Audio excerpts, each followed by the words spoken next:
Alors, une fois que ces trois ingrédients sont réunis, nous allons donc passer à la préparation de notre biostimulant. Et donc, nous aurons besoin d'1 kg. Bonjour et bienvenue dans cette vidéo. Alors aujourd'hui, je vais vous apprendre un engrais spécial appelé le biostimulant. Alors c'est un type d'engrais biologique, mais il va bien au-delà d'un simple engrais parce qu'il joue trois rôles fondamentaux qui permettent, n'est-ce pas, de dupliquer votre rendement agricole. Alors dans la première partie de cette vidéo, nous allons apprendre de façon détaillée quels sont ces trois rôles fondamentaux que joue ce type d'engrais et pourquoi vous devez commencer par utiliser cet engrais si vous voulez vraiment multiplier vos rendements. Alors, dans la deuxième partie de cette vidéo, nous allons voir étape par étape comment vous pouvez produire ce biostimulant. Donc, nous avons déjà nos différents ingrédients que vous allez découvrir donc, dans la deuxième partie de cette vidéo afin que vous commencez, n'est-ce pas, par utiliser ce type d'engrais pour pouvoir, n'est-ce pas, multiplier vos rendements agricoles. Donc, restez jusqu'à la fin de cette vidéo, ne ratez aucun détail de cette vidéo. C'est parti.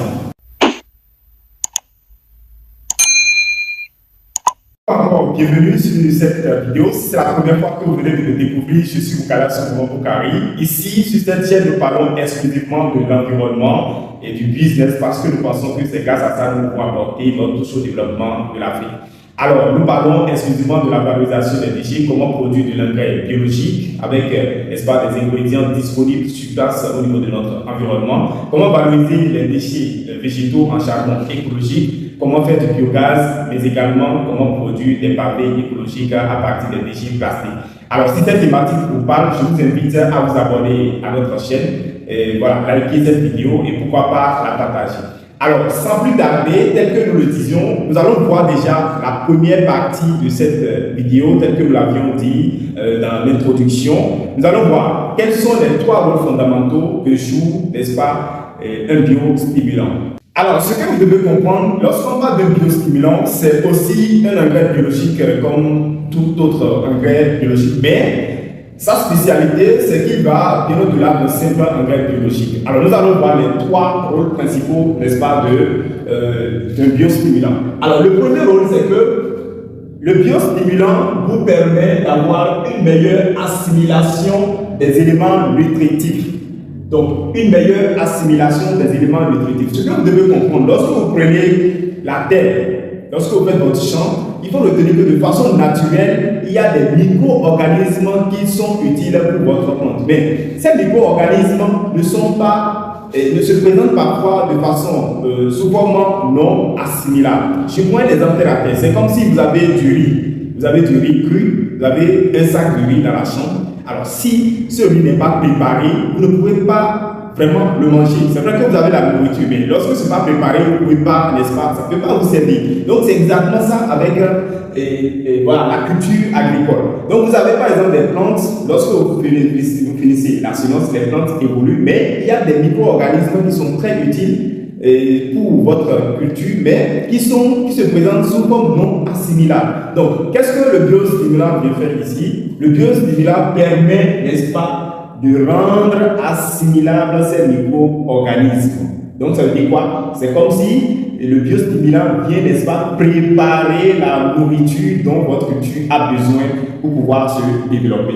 Et donc, c'est le premier rôle que vient jouer, n'est-ce pas, le biostimulant. Et ces micro-organismes sont, entre autres, vous voyez, lorsque nous prenons la solubilitrice, n'est-ce pas? Donc, les bactéries solubilitrices, bien évidemment, du phosphore. Donc, ça fait partie des micro-organismes qui se présentent sous forme non assimilable. Lorsque vous prenez également les bactéries fixatrices d'azote, donc, les bactéries fixatrices d'azote se présentent également sous forme non assimilable. Donc, lorsque vous utilisez le biostimulant, ça vous permet de rendre assimilables ces bactéries-là qui sont très utiles pour le développement et la croissance de vos plantes.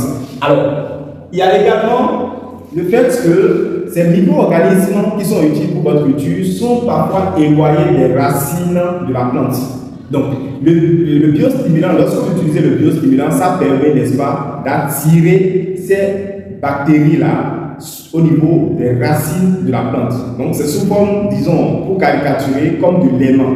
Donc, comme de l'aimant qui attire, n'est-ce pas, voilà, ce qui est, ce qui va avec lui. Donc, c'est exactement le rôle que joue le biostimulant. Ça permet d'attirer les éléments essentiels dont la plante a besoin vers ses racines. Donc, vous comprenez cela. Donc, la première, ou du moins le premier rôle, ça permet une meilleure assimilation des éléments nutritifs. Alors, le deuxième rôle fondamental que joue un biostimulant, ça vous permet d'avoir une structuration des sols propices aux cultures. Cela veut dire quoi? Lorsque vous utilisez un biostimulant, ça permet, n'est-ce pas, de structurer le sol. Et cette structuration vous permet d'éviter ce qu'on appelle l'érosion. Alors, ceux qui ne savent pas l'érosion, c'est le fait que votre champ soit inondé. Donc, s'il y a assez d'eau et qui ne coule pas et qui siège au niveau de votre champ, ça ne vous permet pas, bien évidemment, d'avoir un meilleur rendement. Donc, lorsque vous utilisez un biostimulant, ça vous permet d'éviter cela. Mais ça vous permet également, toujours dans le deuxième rôle, d'avoir une meilleure aération et cohésion du sol. Donc, tous ces éléments réunis vous permettent d'avoir un meilleur rendement à la fin de votre récolte. Alors, le troisième rôle fondamental que joue, n'est-ce pas, le biostimulant, ça permet une résistance au stress abiotique. Donc, lorsqu'on parle de stress abiotique, on met dedans la sécheresse, on met dedans la chaleur. Vous comprenez cela? Donc, lorsque vous utilisez un biostimulant, ça permet d'agir de manière positive sur l'état nutritionnel, la croissance et l'environnement de la plante. Donc, ce qui permet à la plante de résister aux divers stress abiotiques tels que la sécheresse, la chaleur, mais également le piétinement. Donc, lorsque vous utilisez un biostimulant, ça vous permet bien évidemment de jouer ces trois rôles. Alors, pour résumer rapidement cette première partie, et pour mieux comprendre l'importance des biostimulants, nous avons dit le premier rôle fondamental, ça vous permet, n'est-ce pas, d'avoir une meilleure assimilation des éléments nutritifs du sol. Et nous avons donné l'exemple. C'est comme si vous avez du riz, par exemple, dans la chambre, et donc, vous avez bien évidemment de la nourriture, mais si ce n'est pas préparé, vous ne pouvez pas, n'est-ce pas, manger. Donc, également au niveau des plantes, c'est comme ça. Donc, le sol, de façon naturelle, leur offre certains éléments dont ils ont besoin pour leur croissance, mais qui se présentent parfois sous forme non assimilable. Donc, lorsque vous utilisez un biostimulant, ça permet d'assimiler. En quelque sorte, ça permet de préparer, n'est-ce pas, ces éléments-là qui sont prêts à être consommés par votre plante pour son développement. Et nous avons cité quelques éléments comme les batteries solidarisatrices, bien évidemment, du phosphore, et également les batteries fixatrices d'azote. Donc, voici quelques éléments qui se présentent sous forme non assimilable, mais le biostimulant vient, n'est-ce pas, faciliter l'assimilation de ces éléments dont votre plante a besoin. Et donc, nous avons, et comme résultat, l'optimisation de la croissance et le développement de votre plante. Le deuxième rôle, nous avons parlé de la structuration, n'est-ce pas, du sol.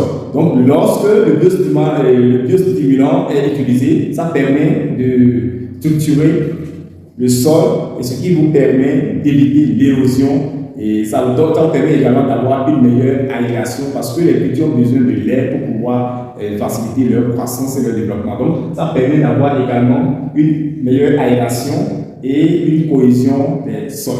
Alors, lorsque nous revenons au niveau du troisième rôle, lorsque vous utilisez un biostimulant, ça vous permet, n'est-ce pas, ça permet aux cultures de résister au stress abiotique. Et parmi ces stress abiotiques, nous avons la sécheresse. Vous savez, en milieu de la saison pluvieuse, parfois, il y a la sécheresse qui intervient. Donc, les plantes, s'ils ne sont pas bien assistées, risquent, n'est-ce pas, de se dégrader. Donc, lorsque vous utilisez un biostimulant, ça permet, n'est-ce pas, à votre culture de résister contre la sécheresse, par exemple, en pleine culture. Ça permet également de résister à la chaleur et le piétinement. Voici les trois rôles fondamentaux que joue un biostimulant et donc, qui va bien au-delà d'un simple engrais biologique. Donc, dans la suite, nous allons voir maintenant, étape par étape, comment vous pouvez produire, n'est-ce pas, votre biostimulant et comment vous pouvez l'utiliser. Donc, restez jusqu'à la fin de cette vidéo. Tout à l'heure, c'est parti pour la phase pratique.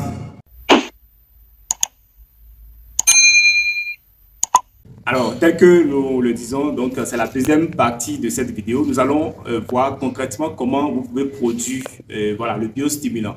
Alors, c'est une composition très simple et aussi très efficace. Donc, pour la production, vous avez juste besoin soit du Tithonia diversifolia Voilà, je sais que ceux qui nous suivent sur cette chaîne, vous êtes très habitués à cette plante-là. Donc, on l'appelle encore la plante et la fleur jalousie.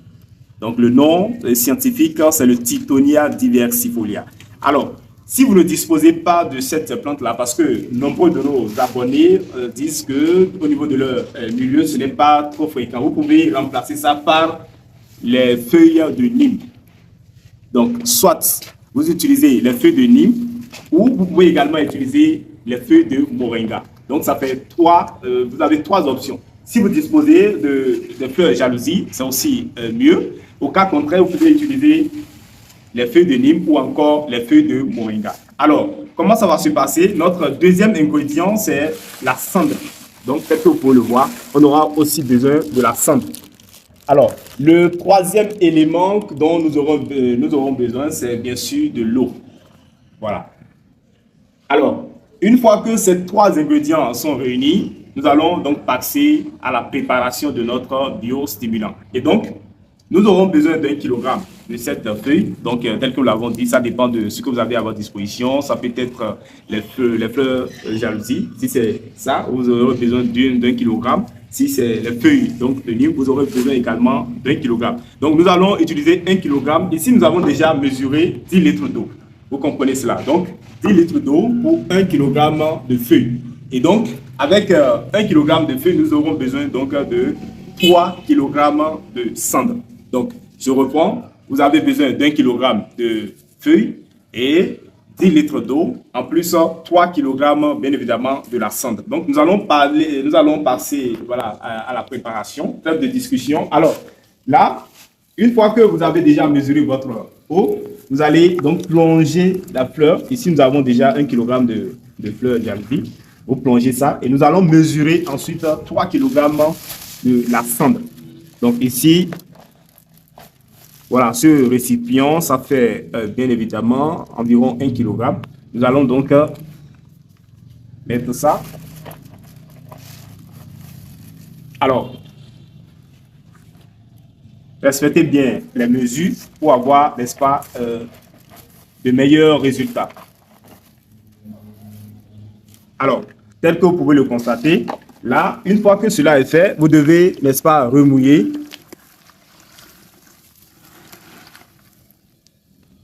Vous pouvez remuer, voilà. Alors, une fois que c'est fait, voilà, dès que vous pouvez approcher un peu la caméra. Donc, vous voyez comment la solution se présente. Alors, qu'est-ce que nous allons faire? L'étape suivante, c'est de fermer à l'aide ça peut être un sachet, ou voilà, que ce soit pas un sachet plastique, ça peut être un sac, en tout cas un élément perméable qui va permettre à l'oxygène de pénétrer. Alors, pour le cas d'espèce, nous allons utiliser ce sac-là. Et qu'est-ce que vous allez faire? Vous allez juste protéger ça.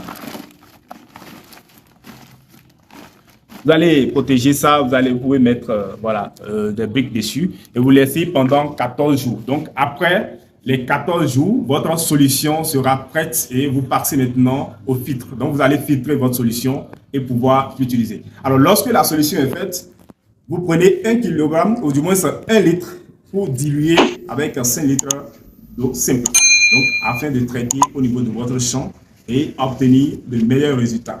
Alors, c'est la fin de cette vidéo. Si vous l'avez aimé, n'hésitez pas à vous abonner à cette chaîne, activer la cloche de notification, mais également partager cette vidéo, pourquoi pas, afin que nous puissions élargir notre communauté et, n'est-ce pas, partager les connaissances. Alors, quant à moi, je vous dis à très bientôt et à la prochaine.